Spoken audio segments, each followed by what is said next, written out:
Бүгін тамаша ойын сауық отауының белді әртісі, авторы, әрі редакторы Асқар Наймантаевтай актеріміздің анасы Рафия Райжанқызымен сұхбаттасып отырмыз. Рафия тәте, мына өзіңіз Қытай Халық Республикасында дүниеге келіп, 11 жасыңыздан өнерге араластыңыз. Енді осында отырған актерларға және көрермендерге өзіңіздің өнер жолындағы өмірбаяныңыз туралы айтып берсеңіз бір ауыз. Рахмет сөз бергеніңізге. Алдымен мен сіздерді мына 20 жылдық тамашаның 20 жылдығымен құттықтаймын. Иә. Рахмет. Еңбектеріңіз табысты болсын. Ойлаған армандарыңызға жетіңіздер. Не ойласаңыздар, сол ойдағыларыңыз болып болсын. Лұқаңның енді мен өзім Лұқаңды бұрын көрмесем де кейінгі кезде баламның арқасында көріп жүрмін, барлықтарыңызбен таныспын. Лұқаңды телевизор беріп бір өткен жылдары, қай жыл екен, сахнада бір құттықтаған мен қатты есімде. Сонда армандайтынмын. Шіркін ай осы тамашаға менің баламда барып істесе. Осындай өнердің шынынан биігінен көтерілсе деп ойлаушы едім. Енді қазір мінекей алдыларыңызда өздеріңіздің қатарлас балам істеп жүр.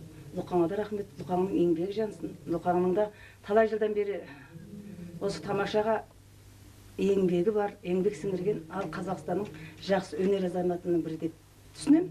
Барлықтарыңыздың еңбектеріңіз жана берсін, өнердің шыңынан көріне беріңіздер деп тілектестік білдіремін.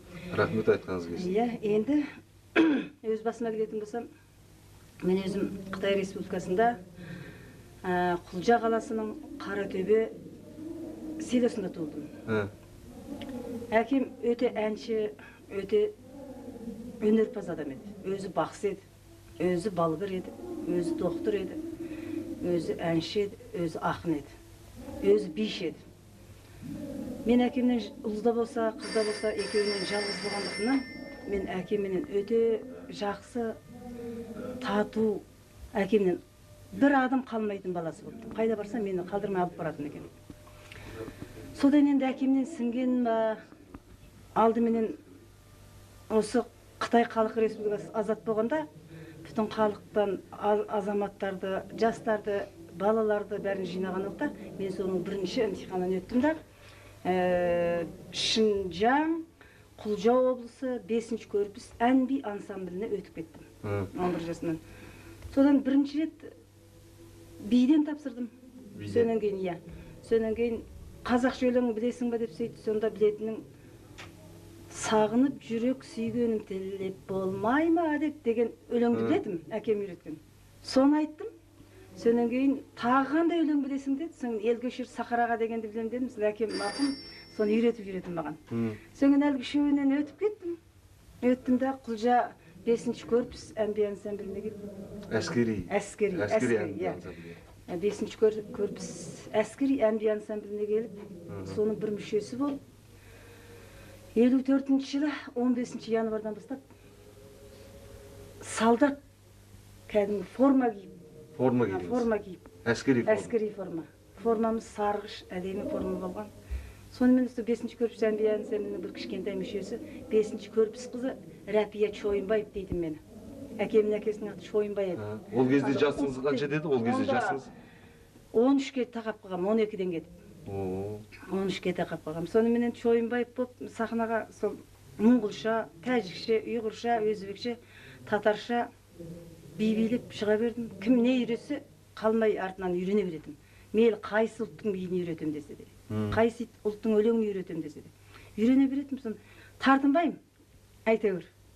Тартынбайым, айтып бер деген нәрсесін бетіне қарап, музыкасын ойнап берсе болды, айтып беретім. Соныменен енді өнерім кейін жалғасты. Ол жақтан Шинжаң военный ән-би ансамбліне өтіп кеттім. Үрімжіге. 57 жылы. Үрімжіге. Содан ол жақта жүріп, Шинжаң әскери ән-би ансамблінде жүріп, шет мемлекеттерге шықтық. Мынау жаңағы әскери ән-би ансамблінде жүрген кезіңізде 56 жылы сол Үрімжіде Сәбит Мұқановпен арнайы кездесу болған көрінеді. Соған сіз өзіңіз арнайы шақыртылған көрінесіз. Осы жөнінде бір екі ауыз сөз айтсаңыз. Иә, Сәбит Мұқановпен, Ғабит Мүсіреппен жәрдем тілек, содан кейін Тәнекеев, Орыспаев деген кісілерменен бірге болдым. Сәбит Мұқанов жалғыз барды. Ол кісімен жалғыз жеке бірге болдым. ол кісі Қазақстанға шақырды. Келіңіз, сіз сияқты солдат керек деді. Бірақ Ғабит Мүсірепов есімде мен туралы бір өлең жазған болатын. Сіз туралы өлең жазды. Қытай қызы, Қытайдағы солдатка деді. Солдатка болу керек енді. Қазірше ойласам енді. О уақытта мен ештеңке түсінбеймін ғой бала кезім. Қытайдағы солдатка деп оқыды, кейін ойласам Қытайдағы әскер қызы деген мағынада екен. Сол жерде ол кісі оқып берді, біз ол кісіні күттік. Ол кісілермен бірге болдық. Ол кісілер кейін Қашқарға самолетпен ұшып кетті. Қашқар арқылы Үрімжіменен осы Алматыға кетіп қалса керек. Енді ол кісілердің өздері шақыртты. Бірге болдық, банкетте болдық. Мен солдатка, кішкентай солдатка деп жүретін бәрі. Кейін енді бұл жаққа келгеннен кейін кездесіп қалғам жоқ. Енді Рафият әте, Әбдіғали ағамыздың өзі өнер жолында біраз жыл жүрді. Жаңағы ойлап отырмын, сол Әбдіғали ағамызбен қалай таныстыңыз? Үстіңізде жаңағы өзіңіз айтқан әскери формаңыз болды ма? Сол әскери формамен таныстыңыз ба биші болып жүрген кезде? Сол туралы. Мен Әбдіғалым жолдасым менен күйеуім ғой енді. Ол кісі менен мұнда Қытайдан келгеннен кейін таныстым. Мен келгеннен кейін Москваға бардым, концерт қойып. Москвада барып, жақсы мақтауға ие болдым. Бүтін Правда газетіне шықтым. Қытайдан бір Қытай әнші керемет, жақсы биші екен деген абырой атаққа ие болдым. Бәрін жүлделердің, дипломдардың бәрін бірінші қылып жеңіп алдым. Қазір енді өзімде бар бәрі. Содан келсем, бір-екі жігіт осы Ауқа дейіп деген кісілер бастаған, баяғы обком председателі. Солар бастаған комсомол секретарлары өстіп бір Қытай әнші деп естиді екен, осы Қуаныш Сұлтанбаев менің бауырым. Қазір Қытайда консул болып істейді екен. Солар бәрі әйтеуір Қытай әнші кепті, Қытай әншіні көру керек сияқтын қызық көрінеді ғой енді. Әріне бір жақтан бір адам келгеннен кейін. Сөйтіп, сол Қытай әншінің концертін көреміз деп, мына Нұржұман Тықтарбаев бастаған. Содан кейін Тұрсынбек, мына қазір музейдің бауырым менің, Өмірбеков деген. Солар бастаған бір 7-8-9 жігіт менің концертімді көргелі кепті. Онда Көкталда Дәнеш Рақышев менің бауырым, Дәнеш аға.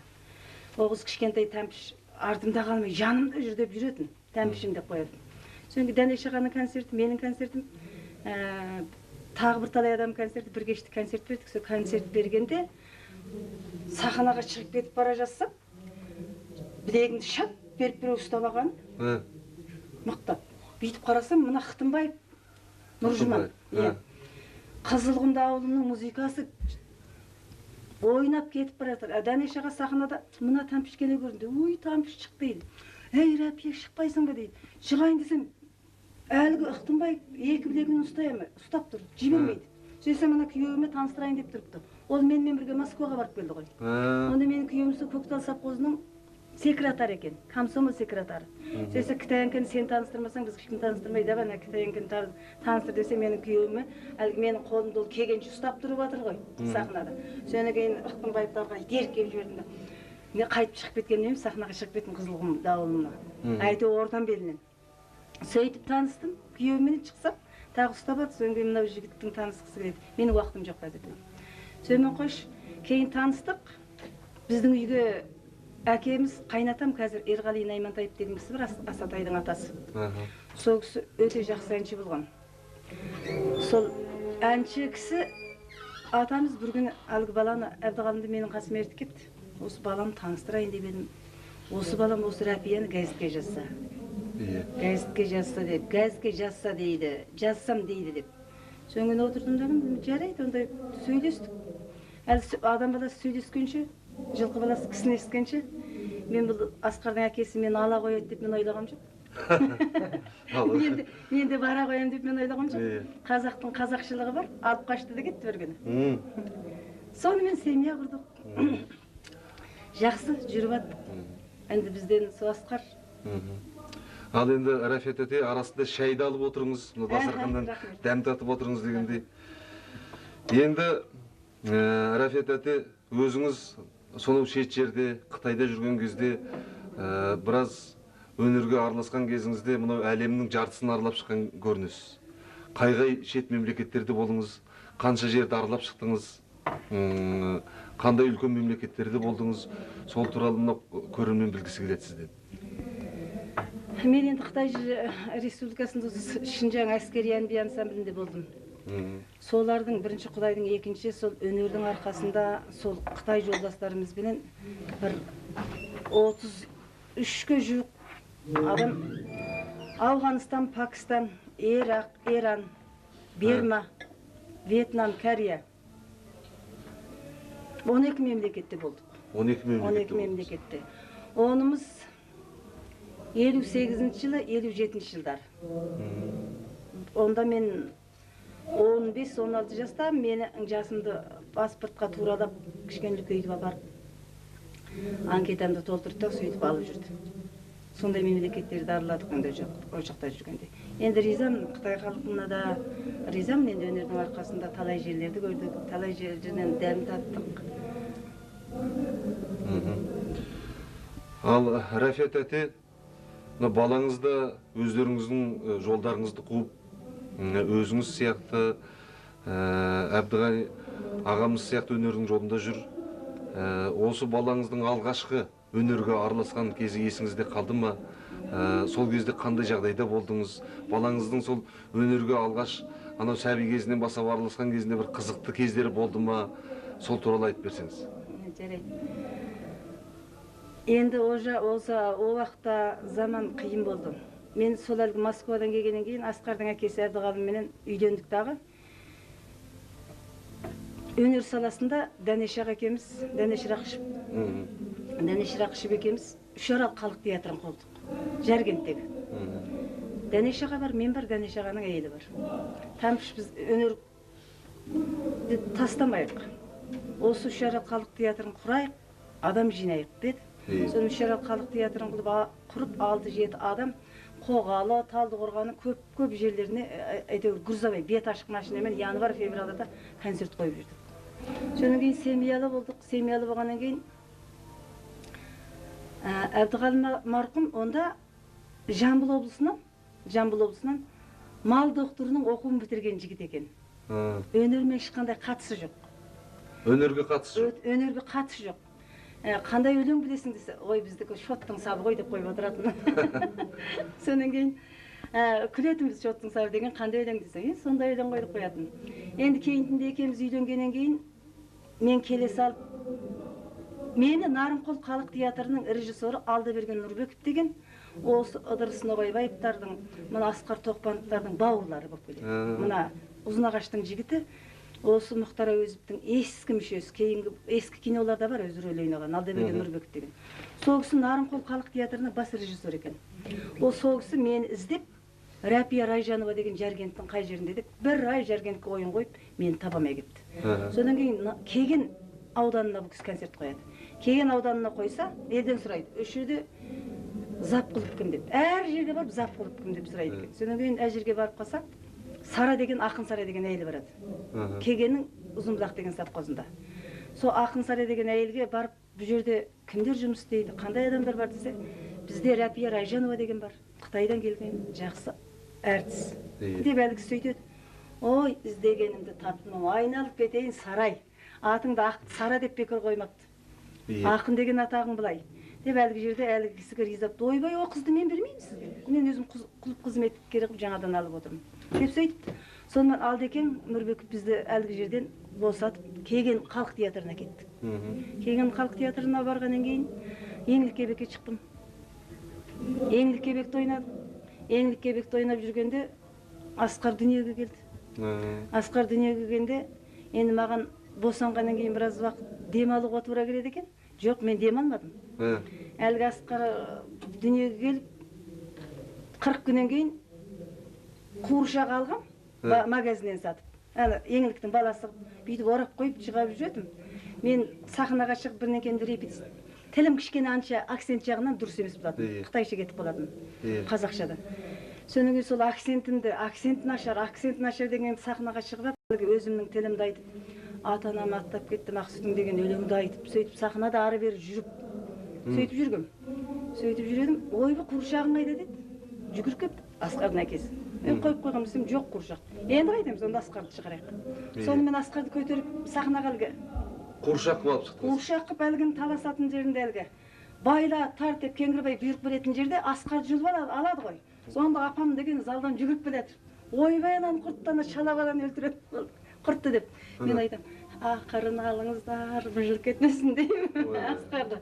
Соныменен Кеңгірбайдың әні жәуетай кеп алды баланы. Сонан кейін алды енді біз қайдан, біз Үрелдегі адам. Сонда бір ойладым Асқарды, ойбай ай мынау енді кейін болса, кейін әртіс болар ма екен? Әйтеу дүниеге келгеннен бастап әртістің өнер адамның сөзі құлағына құйылып жатыр деп. Жөргекте жатып сахнаға шықты ғой. Жөргекте жатып сахнаға шықты. Біріншісі сол енді, бірінші рет бізге бір ес қатқан сол. Өнен кейін екіншісі біз шекара жабық деген Оразбек Бодықовтың бір спектаклін қойдық сахнаға. Онда Асқар 5 жаста. Жамбыл облысының бүтін аудандарына қойып қайтып келе жатырмыз. Бұл Асқар күнде жыбырлап отырады әлгі. Пышақты алады да, деп жерге қадайды. Сонан кейін өстіп отырып қалып, ай Асқар сөйлейді екен. Сонан кейін онымен көрмейді екен. Балалар көреді, рәпет еді деп шақырады. Не деп барсам, Асқар әлгі жерде әлгі немене, барымташы болып отыр күжірейіп. Ой, сұмдық деп сөйтіп қарап қойдым. Сәлеметсіз. Сәлеметсіз. Ал, құтты болсын. Рахмет. Қалыңыз қалай? Жақсы, рахмет. Өз қадеріңіз. Құдай деп, рахмет. Бүгін мынау өнердегі өлкеде бір әңгіме өріп жатыр екен. Мен есіңізде бар ма жоқ па 1975 жылы сізбен кездесіп едім. Мынау балалар мен жасөспірімдер театр ол кезде гастрольдегенге жиі шығып тұрушы едік қой. Мынау балалар мен жасөспірімдер театрында қызмет істеймін өзім. Сонда 75 жылы мына Қариқан Ысқақов пен Әкім Таразидың Апа-Ботай деген спектаклін алып барып едік. Жаңағы өзіңіз айтқан Кеген мен Нарынқолды біраз аралап. Сол Нарынқолда сіздермен кездестік қой. Содан үйде болдық. Есіңізге түсірейін. Асқардың кішкентай кезі. Асқар көп болса сол бір 10 мың кезі шығар. 9 мың екен, кішкентай. Әбекің ол кезде театрда бас режиссер ғой. Солай таныстық. Түнімен жаңағы ұйқы көрмей, ду әңгіме, қонақ болып сөйтіп қайтып ек. Кейіннен әбекең біздің театрға келді. Ол кезде есіңізде болар, қазіргі Абылайхан мен Қабанбай көшесінің қиылысында ескі театр болған. Кейін өртеніп кетті ол. Сонда келіп, өзіңіз білесіз ғой енді театр болғаннан кейін, онда да саңылаулар, тесіктер көп болады. Бірінен ауысып, соны жамап, жасқап жүреді. Сонда әбекең кеп жаңағы біресе мына жарық жағынан көмек сұрайды халық театрына. Енді өзінің қарақан басы емес қой. Біресе кеп оның сахнаның киімдері бар. Бізде задник дейді, кулиса дейді. Соның бәрін. Қалай істесем екен осы? Бізде ескі құсқы деп бүйтіп шығарып тастайтын дүниелерден ауыссақ деп. Ол кезде Қалмақан Бейсенбиев дейтін ағамыз директордың орынбасары болды. Сол кісімен таныстырып, содан ақыры ауысып сөйтіп жататын. Ол кісіні енді біз бұлай сырттай танып, жаңағы бір қонақта болғаннан тани алмаймыз ғой. Әңгімені бүгін мына Асқар туралы айтып жатқаннан кейін анда Асқар аспаннан түспеген, оның әкесі бар, жаңағы өзіңіз барсыз. Сондықтан да мен әңгімені бір жақты қойсам ба деп отырмын. Сол ағамыз туралы, ағамыздың отбасындағы тірлігі қандай еді? Анау халық театрын басқарған кездегісі қандай еді? Сол жағынан кішкене көбірек, кеңірек айтсаңыз. Енді әбекең өзі өте сауатты адам еді. Ол кісінің бітіргені Жамбыл облысындағы мал дәрігерлігі оқу екен. Кейін екеуміз семьялы болғаннан кейін әлгі күйеуім айтып мені күлдіреді. Ай Райжанова, ыдыс ауысады, ырыс жұқсады. Сіздің өнер жағыңызды Құдай бізге аудырып жіберді. Сонымен мен қазір осы режиссерлардың білімін жетілдіретін бір айлық оқуға барайын деп жатырмын дейді. Ой, бет алдыңнан жарылқасын, бара ғой деді. Сонымен айтып қойшы, бір-екі рет сол қаладағы білім жетілдіруге келіп қайтты, бір айлық. Сонымен ол кісі журнал кітаптарды көп оқитын. Сол көп оққанның арқасында өз өнер жағындағы білімін өте жоғары деп бағалаймын енді. Өз өлілгенше, дүниеден қайтқанша 57 ма 67 ма спектакль қойыпты. Құсақты ірілі болып. Өзіне өзі өте мықты қойған спектакльдер кәдімгі менмен деген режиссерлардың қойған спектакль сияқты. Мен әзір әлі ұмытамаймын ол кісінің қойған спектакльдерін. Ал сол Нарынқол халық театрында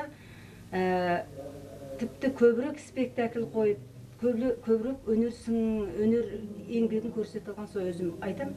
Асқардың әкесі Әбдіғалым Наймантаев менің жолдасым екен ғой. Өнен кейін мына қандай ән, күй, би бұларға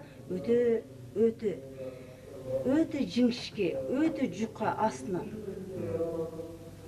қарайтын. Нәзік жерін тауып отырады. Мен өз ән айта алмайды. Көп ізденеді ғой. Көп ізденеді. Өз ән айта алмайды. Ал әнді біреу бұзып айтса, ана жерде тарпа басталады. Мысалы үшін ана Бозторғайым деген әнді бір қыз айтты. Сондай шырағым айналып кетейін. Ана жері мынандай емес қой, мынандай ғой. Бозторғайым мынандай көп айтылады. Деп сөйтіп отыратын енді. Мен үндемейтінмін. Енді өзінде Құдай беріп тұр өнерді. Оқымаса да. Мен білініп тұрғаннан кейін менің қайтып тұрны керегім. Өзіме сын айтса да мақұл дейді. Мен өзім айтатын.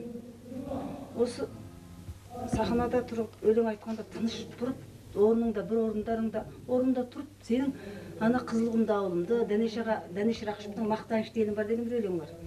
Тыныш тұрып айтылмайды ол енді. Мен тыныш тұрып айтамайын. Соны тыныш тұрып бір айтуға бола ма деп, жоқ, тыныш тұрып айтамайсың, микрофон түзетемін дейді. Сөйтіп күлдіретін. Өнер жолы ол кісінің сондай болып басталды. Тәте былай дейді ғой, мынау сыр сандықты ашып қара сырласын, сын пернені басып қара жырласын деп Сәкен ағам жырламақшы. Мен мұнда бір сыр сандықты алып келіп отырмын. Сол өткен тарихтың куәсі осылар болса керек, осы кереметтерге мен бір таңғалып сізге үлкен бір сұрақ қояйын деп отырмын. Сіздің өткен өміріңіздің куәсі осы болса керек. Мына бір суретте сіз жаңағы әрби дейді ғой, әскери жаңағы. Әскери жаңағы әмби ансамбльде болсаңыз, қасыңызда үлкен маршалдар тұр, тіпті орыстар тұр. Бұл Қытайдың маршалдары болса керек. Мынау арт жағында 56 жыл дейді шамасы. Осыны өзіңіз оқып беріп, осы суреттің тарихы жайлы бір екі әңгіме айтыңызшы. Мына артындағы жазу былай деп жазылған. 56 жылы Іле әскер районының офицерлерге звания дейміз ғой қазірше бізге. Звания формасын берудегі естелік. Личуан, Мәрғұп, Қадыров, Чаяхметов, Раби Қазақ. Бұл арабша жазылған ғой? Арабша жазылған. Раби Қазақ дегені мен ғой. Мені ана ұйғырлар, өзбектер Раби Қазақ деуші еді. Енді мына жақта орыс құстап тұрған кісі, бұл Мәрғұп, аты Мәрғұп, фамилиясыз Қақып. Бұл Қытайдың генерал-майоры. Мынау Личуан деген генерал. Татар емес бұл? Татар. Осы жерге марксизм, ленинизм институтында сабақ берді. Ал мынау Личуан деген генерал-майор. Балтабекке ұқсайды екен түрі. Ал мынау Шаяхметов деген. Мынау кішкентай тұрған ар жағындағы ол мен. Мен 13 жасым. Мынау Қадыров деген подполковник кісі.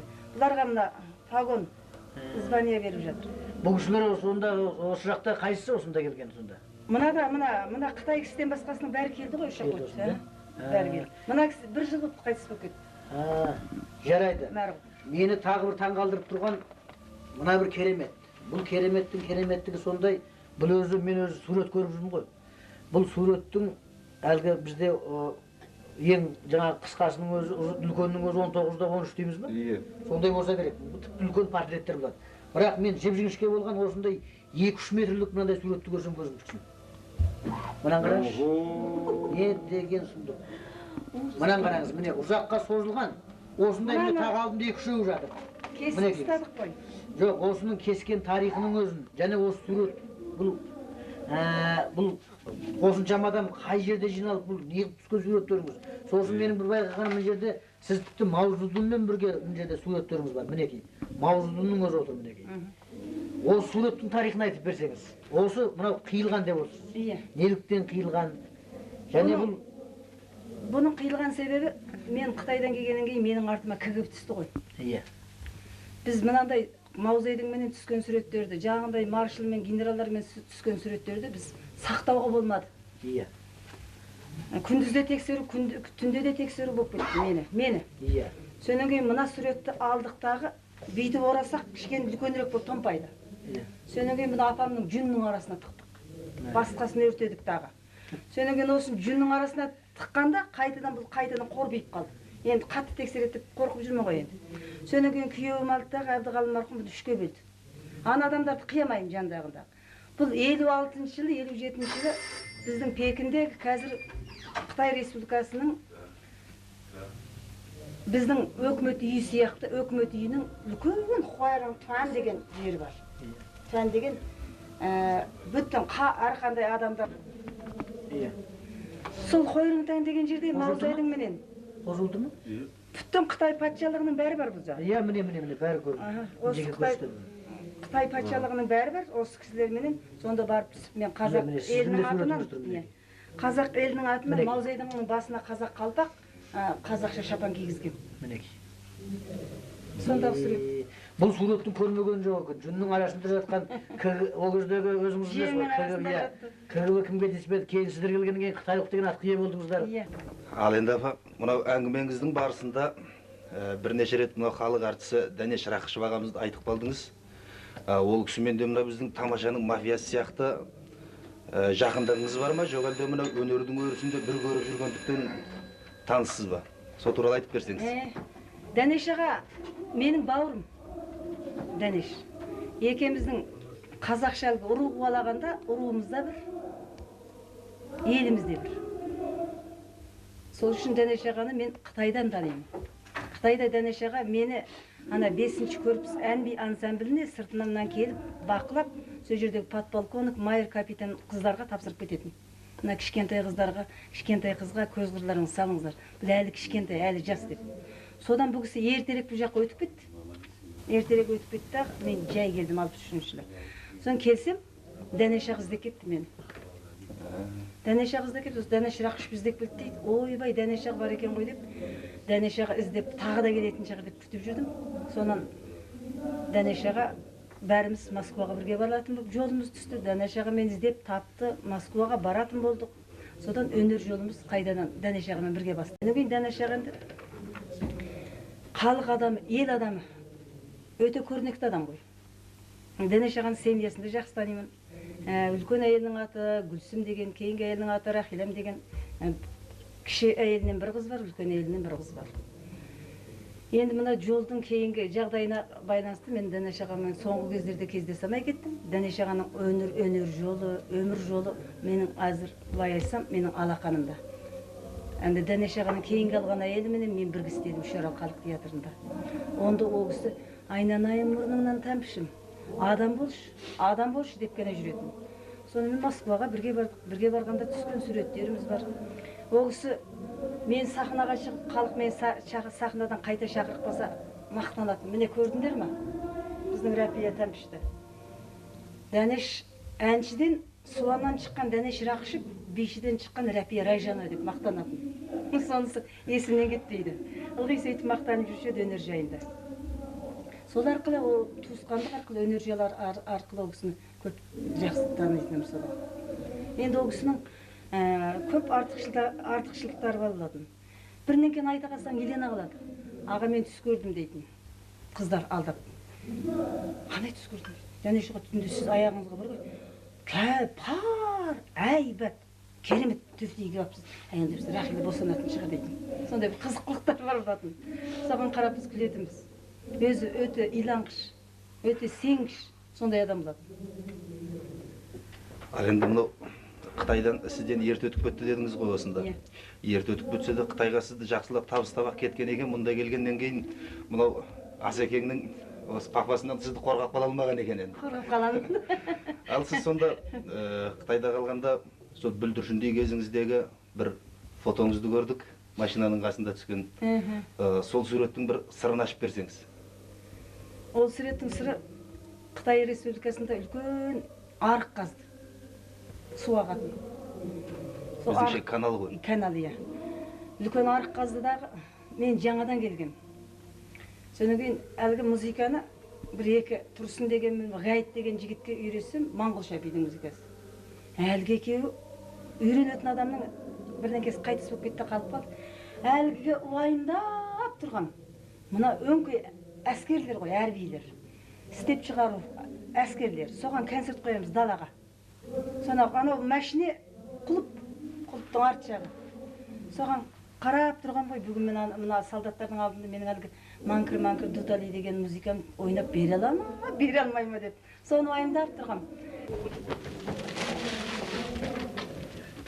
Рахмет. Мына тамашаның тарланы қазір арамызда жоқ. Марқұм Тоқсын Құлыбековтың бір айтатын бір өзінің бір мақалы бар еді. Ол марқұм өзі мына орыс тілінен жаңағы қазақ тілінен орыс тіліне аударатын көп мақалдар бар еді. Сол бір мақалының біреуі жаңағы құда 1000 жылдық, күйеу бала 100 жылдық деген бір сонда бір аудармасы бар еді. Соған жіберейін. Сват, күйеу бала это всего лишь 100 грамм, құда это целый кран деп. Сол айтпақшы, құдағилардың орны бөлек. Мінекей, көп әңгіме айттыңыз, мінекей, осы бәрі өздерінің арқаларыңыз, мінекей, баланы өсіріп, мына тағдырдың жазғаны сол, мінекей, құдағи болып отырмыз. Енді осының бар енді анау торқа болсын құданың.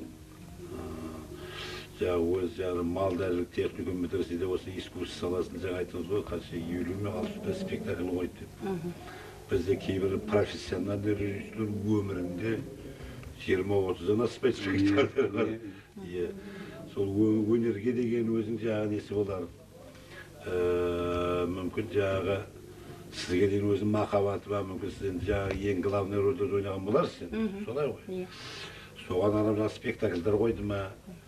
Ал енді осының барлығының жемісі мына қазір Асқардың өзі еңбегі. Енді балаңызды мақтайын деп келген жоқпын, әйтеуір өзінің еңбегімен, өзінің несімен жүр. Бір жағынан өзі жазады, өзі редактор, өзі актер. Сосын мына жолдастардың, достардың алдында өзінің жаңағы сыпайылығы бар, жолдастардың алдында жаңағы несі бар еді. Енді сіз білгіңіз келеді ғой, балаңыз несін айтып отырған. Бір жағынан кеп актер көп мақтауға да қорқамыз қазір. Біздің көп актерлеріміз сол мақтаған сайын кетіп қалғандар бар деген сияқты. 60-тарым құлай көреді. Мен айтып қалайық. Сондықтан мінекей құдағи болдық. Мінекей жақын адам болдық. Мен бір сұрағым бар. Айтыңыз. Ал мінекей енді өміріңізде әлеммен қарай жалғасып жатқан 2 немереңіз бар. Сол мінекей немереңізді де сұрақпыз. Сол немереңіз туралы не айтасыз? Өзіңіз өнерді бастадыңыз. Құдам да өзі уақытында малдарға техникум бітірсе өнерді бастаған. Мына балаңыз Құдайға шүкір халыққа танымал болып жатыр. Ал немерелер туралы не айтасыз?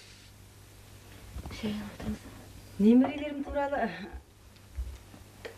Мен шай ішейін Құдай. не айтайын енді?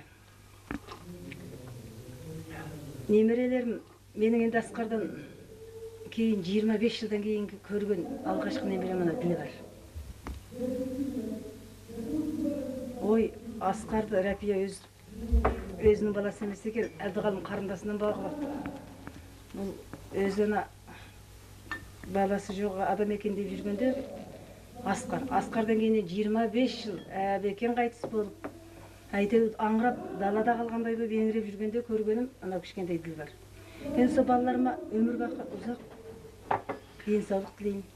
Сонда сол немерелеріңізге сол сіздің жаңағы осы творчество жаңағы соны жалғастыра берсін дейсіз бе, солай тілек айтасыз ба, әлде басқаша қалай ойлайсыз? Ана кішкентай қызым. Екеуінде қайсында бар жаңағы осы мына? Ұлда бар. Ұлда бар. Ұлда. Ана Бегнар деген ұлымызда осы өнер шығатын сияқты. Болашақта сол енді аман болса, Құдай бұйырса, Құдай амандығын берсе, сол кішкене өнер жағына өте жақындау адам сияқты. Себебі Асқар біліндірмей өнер адамы болып кетті ғой. Асқар да сондай болды. Біліндірген жоқ. Домбыраның құлағын бұраш деп домбыраны әкеп берсе, дың дегіздеп та құлағын бұрайды тастап кететін.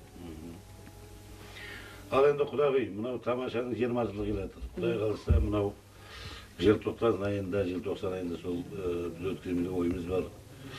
Ол тамаша өзіңіз қатысасыз, ол туралы сол уақытта біз интервью аламыз.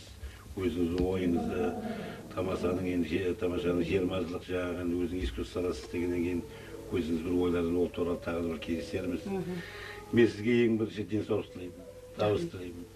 Мына балаңызға, семьяларыңызға бәрі табыс тілеймін. Ана өсіп келе жатқан немеренің қызығын көріңіз. Рахмет. Торсын бетіңізге қойды. Рахмет. Рафия тәте, жаңа бірнеше шет тілін білетіндігіңізді көрсетіп жатырсыз.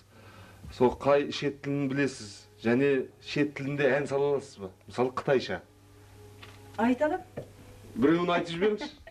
Айтайын, айт десеңіздер, әгер. Айтыңыз. Бір көйлет қытайша, бір көйлетін қазақша айтайын ба? Басқа тілде. Қытайша екен айтайын ба? Қытайша қалмақша айтыңыз. Доңғатша, монғолша мүмкін. Жарайды. Алдымен қытайша айтып берейін. Қытай Республикасынан осы өнерді өзім өздерстірдім ғой енді. Ал сонау алыс жырақта қалдау сүйген жер деген өлең айтып берейін.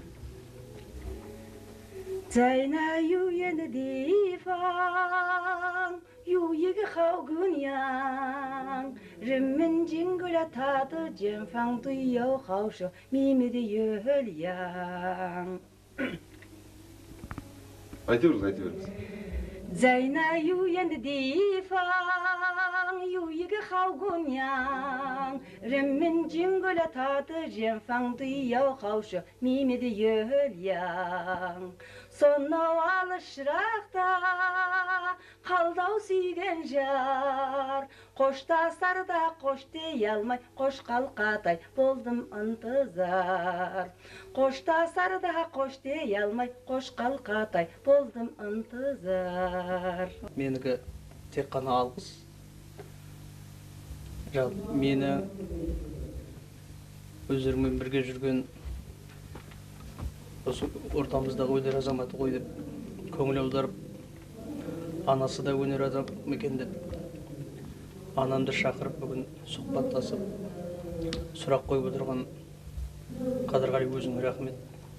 Осының бәрін ұйымдастырып, осы құдағиым деп қалжыңдап болса да осы сұхбатты негізгі ұйымдастырып отырған Лұқпан ағамызға рахмет. Жалпы тамаша сатираның қара шаңырағы тамаша ұжымына рахмет. Хабар агенттігіне үлкен алғыс айтамын. Басқа өзім бүгінгі бірге отырған жолдастарымыз бар, бірге сахнадағы серіктеріміз бар.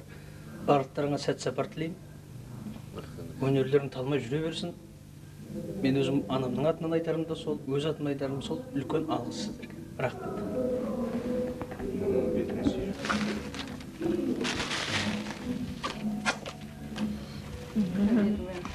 Рахмет. Рафият әте, мынау алтын уақытыңызды бөліп, бүгін осындай қысылтаяң кезде арнай келіп, бізбен сұхбаттасып жатқаныңызға сізге көп рахмет. Міне балаңыздың істеп жатқан ұжымын көрдіңіз. Осы біздің тамаша ойын-сауық отауының дастарханынан дәм таттыңыз. Сізге айтарымыз осы тамашаның атынан, мына бізді тамашалап отырған көрерменнің атынан айтарымыз сізге қазақтың ең үлкен жақсы тілегі бар екен. Жағыңыз түспей жамандық көрмеңіз. Құдай әрдайым сіздің немерелеріңіздің қызығын көруге жазсын. Жақсылықта кездесейік. Сізге көп рахмет. Мынау адамзат баласы ретінде осы ортада отырған, бүгін өзіңізбен сұхбаттасып отырған балалардың атынан сіздің алдыңызда бас иеміз. Рахмет, сіздерге де рахмет. Үлкен рахмет.